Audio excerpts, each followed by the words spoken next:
Сижу я, значит, в палатке. На улице идет гребаный дождь. Костер уже почти потух. Еще гребаный ветер. Ночью обещают до 30 метров в секунду. Короче, полная жопа.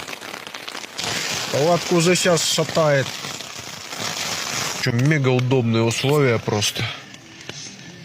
Я поужинал. Пью чай.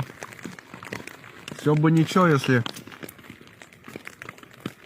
не этот гребаный конденсат. Прогрею немного палатку газом. Хотя так делать нельзя, но альпинисты в горах всегда так делают. Может, просохнет палатка немного. Сейчас все просто. Наверное, будет вообще чудесно и замечательно. Завтра, правда, еще днем дождь обещают. Ну да ладно. Отдыхаем хорошо.